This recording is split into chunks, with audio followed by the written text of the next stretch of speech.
Hello there everyone, it's Silver. This is Doom the Dark Ages. So yeah, the new Doom. Doom is of course an FPS and one-man demon blender simulator, but I'm guessing it doesn't really need an introduction. It's always a good time to look at a new Doom game, so let's get started. I've been playing through this one on ultraviolence, just for context, which is what I do with all Doom games. So first off, audio-visual presentation. Graphically, the game looks wonderful, with a focus this time on impressive vistas and scale. Things like texture quality are quite high, and the game accentuates itself with pops of vibrant demonic colors, like reds, purples, and greens stand out amongst the maps, and certain other colors like blue can also be used to help lead the player around. Areas tend to be very visually detailed, with tons of clutter and props littering the ground. This helps to make many areas feel lived in and like they could be real places. The sense of scale the game has is super impressive. It's almost Warhammer 40,000-esque. You'll see massive towers and huge skeletons, both off in the skybox, but also in areas that you're traversing. I think the game benefits a great deal from not starting in hell. That way there's a ton more visual variety on display from the very start. Going to big outposts, mining colony wastelands, and dark forbidden forests means the campaign is pretty stacked with map variety. The loading times are also super fast, impressively so considering the size of many of the maps. They're the perfect length for what I've trademarked as a flash nap, which is when you suddenly lose consciousness for a short time, seemingly at complete random. My doctor says I have narcolepsy. The visual detail continues to the enemies and weapons, with your arsenal looking great this time around. Detailed and medieval-inspired weapon models contrast with like Argent and Maker tech, giving the weapons you use a brutal and almost Gothic appearance.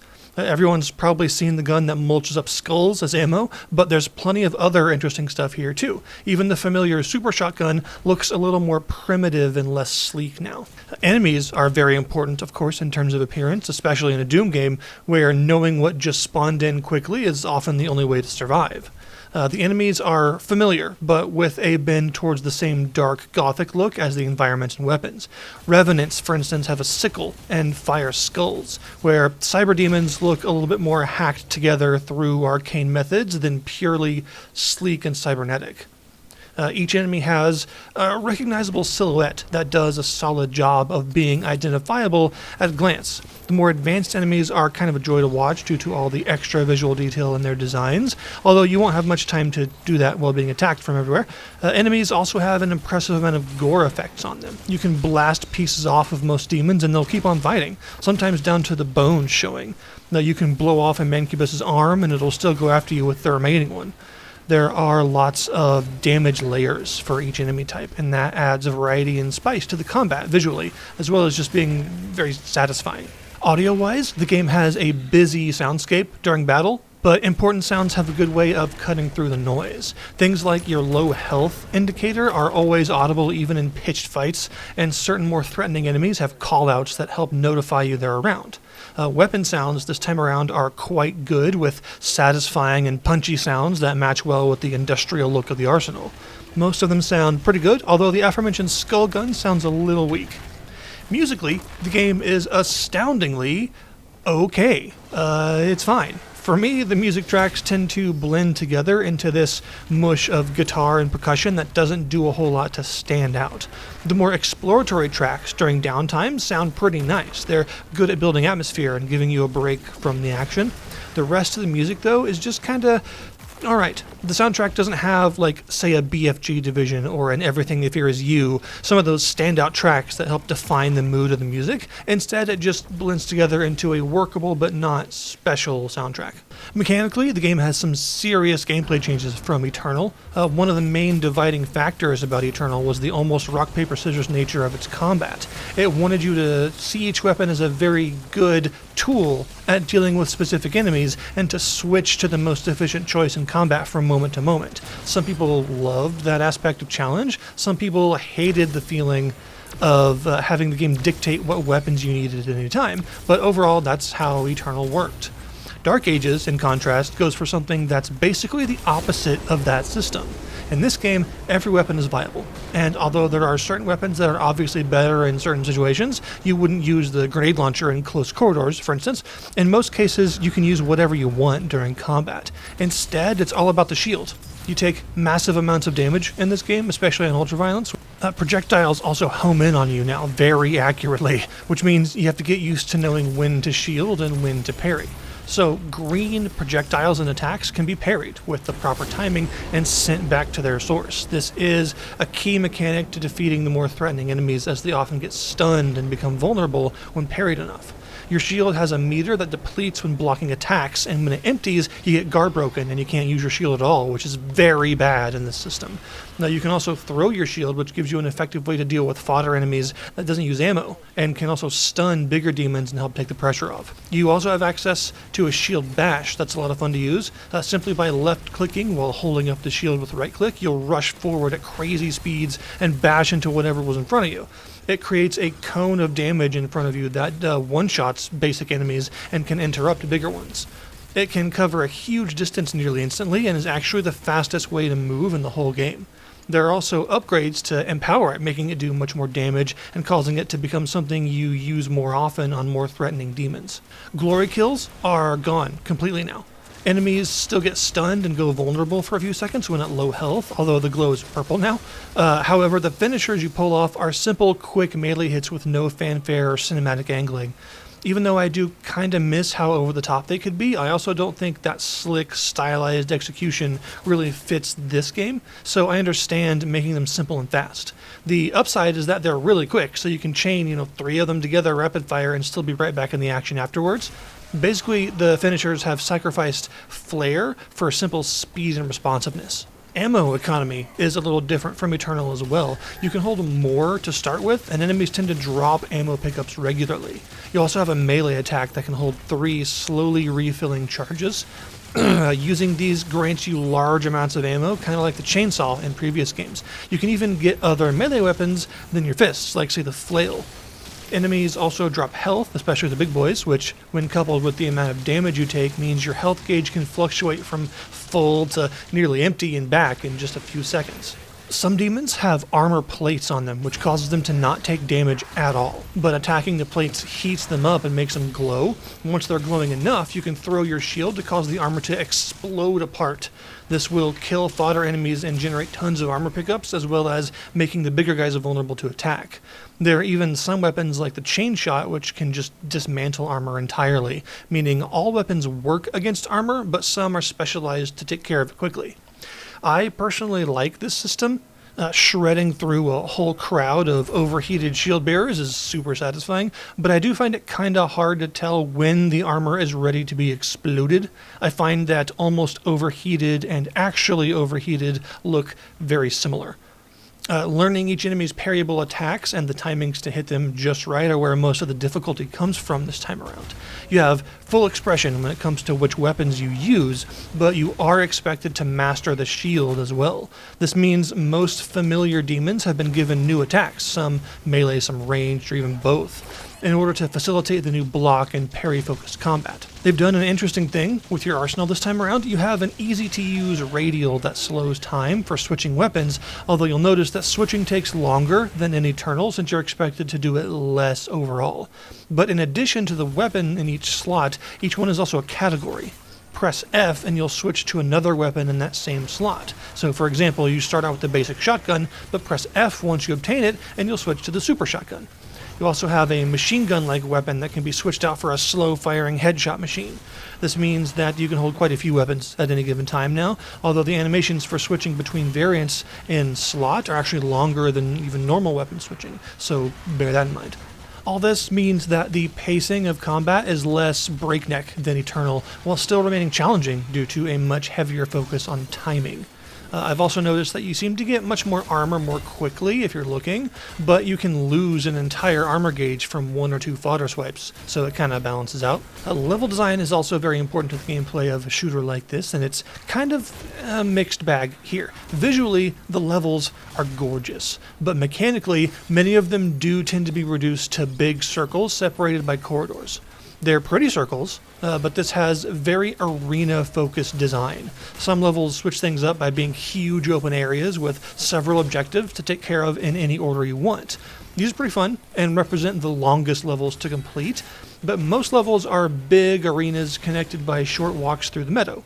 I think it wouldn't be as bad if so many of the arenas weren't also very flat. You aren't super nimble in this game, being slower and less prone to airplay than in something like Eternal, but in areas where there's more verticality, I think it tends to improve the arenas. So it would have been nice to see more vertically complex arenas and fewer flat circles. Traversal-wise, I mentioned you're less nimble than in Eternal, and that's definitely the case. You move slower, and you have a sprint that sends you pretty fast when you need it. You also feel heavier in general with a single jump, no double, and a lack of a dash on the ground or in the air. They clearly intend for your shield to replace all the other defensive mechanics. So you also send out a shockwave when you land from a good height that jibs basic enemies. The game seems to think this is the funniest thing in the universe and will give you constant opportunities to do this, including even in cutscenes. You can climb up certain walls to get to higher areas, and you can also use your shield to get around. Some walls are breakable with a shield bash, some chains can be cut with the throw, and certain machines can be powered if you toss your shield on them. And there are also green anchor points that allow you to use the shield sort of like a grappling hook via some arcane method I don't fully understand. Some levels also change things up by allowing you to pilot a mech or ride a dragon. Although these sound super cool on paper, I find them kinda forgettable. They're a cool spectacle, but that's really all they are. And in more standard levels, there's just so much more substance to them that it makes these other level types feel kind of like gimmicks. Secrets are a big thing, and levels are absolutely loaded with them. The game has a ton of different things it can reward you with for secret hunting as well. Some of them are as simple as going into a dark corner to find them, but others can involve full puzzle-solving sections and tricky traversal of hidden areas. More still are so obscure that I genuinely have no idea how to get to them. On some levels, you'll also find a purple secret key, usually quite difficult to obtain key that exclusively unlocks secret areas. But what are all these secrets for? Well, that's where we get into the progression this game has, of which there are several kinds. Sometimes while wandering around, you'll come across sentinel shrines, and at these you spend different upgrade currencies to improve your weapons, your melee, and your shield. At first, you'll need gold. Gold can be found in small amounts all over the levels, but in larger amounts in out-of-the-way areas and secrets. Each mission also has 3 challenges you can complete while playing through it, and extra gold is a common reward for these. After you buy some upgrades with gold, you'll start needing rubies to continue down the tree. Rubies are almost exclusively found in hard-to-reach areas and secrets, with just a few merciful exceptions. To finish off the upgrade tree, you'll need the very rare Wraith Stones, of which there are a limited number in the game, that isn't actually enough to fully max out everything. The weapon upgrades are usually flat improvements to how they work, sometimes adding extra capabilities or a status effect. Some tiers of upgrades can be switched between 2 different choices. There's also runes for your shield that'll be unlocked after Chapter 9. These offer all sorts of enhancements, although I'm sure there are specific builds that are very powerful. There's also the demonic essences. Sometimes when bumbling around, you'll come across an extra powerful version of certain demons. If you're able to kill one of these, you'll crush its heart and gain a permanent essence upgrade. These can be maximum health, maximum armor increases, as well as ammo type capacity upgrades that work for each slot's ammo type separately. There are plenty of other collectibles to find too, things like codex pages that give you more lore and context for the maps, for instance, adorable little toy figurines, and even cool looking weapon skins.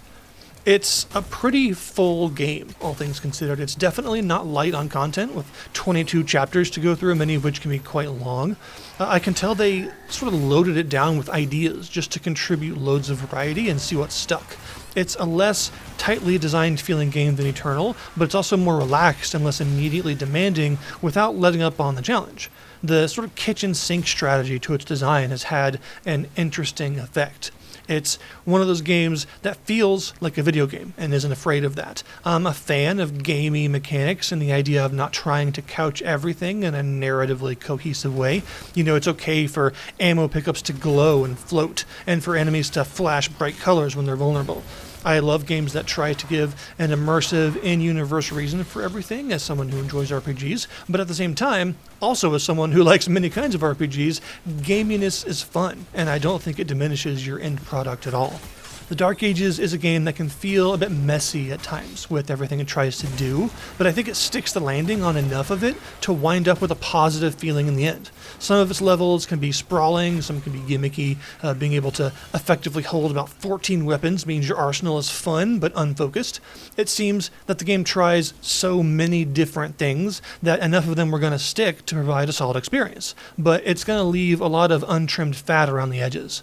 I think if you're an FPS fan, there's more than likely going to be something here for you, as it has great weapons and fun levels, but know that it may also come with some other things you don't enjoy as much, like suddenly getting interrupted to play Rock'em Sock'em Robots for a level.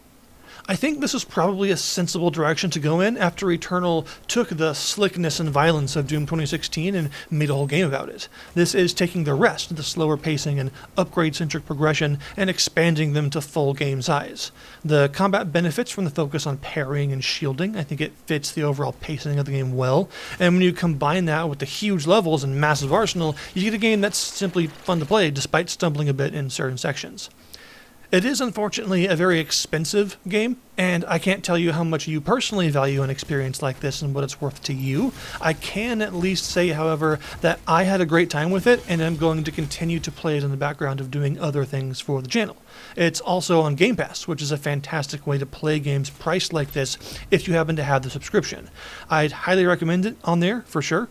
I'll put the link to its Steam page down below if you'd like to check it out for yourselves. Thank you guys very much for watching, and I'll see you next time.